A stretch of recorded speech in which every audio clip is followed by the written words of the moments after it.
হবে, আমার কাউকে তেলানোর অভ্যাস নেই। যতদিন খেলছি বাঘের মতো খেলছি। সামনে আমার নামটা যে কেন নাই সেটা তো আমি জানি না, হয়তো চেহারা খারাপ হয়ে গেছে বা ফোন টোন কাউকে দেই নেই, সে কারণে হইতে পারে।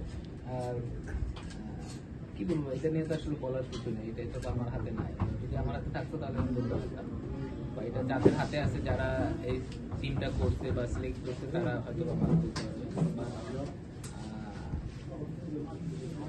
বললে তো ভাই অনেক কিছু বলা যায়, বাট আমি এখন বলতে যাচ্ছি না, যেহেতু আরো 4-5 বছর খেলবো, আমার খেলার ইচ্ছা আছে।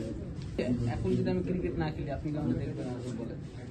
তো সেম জিনিস, আমি এখন মনে করেন যে কোনো কিছু একটা বললাম বা কারো ব্যাপারে কোনো কমেন্টস করলাম, এটা তো আমার কেরিয়ারের জন্য ভালো হবে না।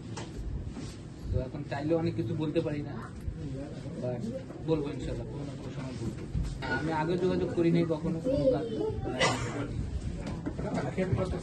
আক্ষেপ না ভাই, আমার কাউকে তেলানোর অভ্যাস নেই। যতদিন খেলছি বাঘের মতো খেলছি, কাউকে তেলায় খেলতে চাই না, খেলবো। এখানে আসলে আমার কাছে মনে হয় যে যাদের পকেটে টাকা নেই তাদের টিম করা উচিত।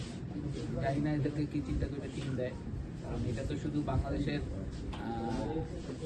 কি বলে, এটা মান সম্মান নষ্ট হচ্ছে না, এটা পুরা মানে আমাদের পুরো দেশেরই মান সম্মান নষ্ট হচ্ছে। কারণ এখানে ফরেন প্লেয়াররা আসছে, তারা দেখা যায় বিদেশে যায়, বিভিন্ন টাইপের কথাবার্তা বলে, বাংলাদেশের পেমেন্ট খারাপ, বাংলাদেশের টিম খারাপ, এই খারাপ। তো আলটিমেট এর আগে বিসিবির মানে কাকে টিম দিচ্ছে এটা ভালো করে ইনশিওর করে টিম দেওয়া উচিত।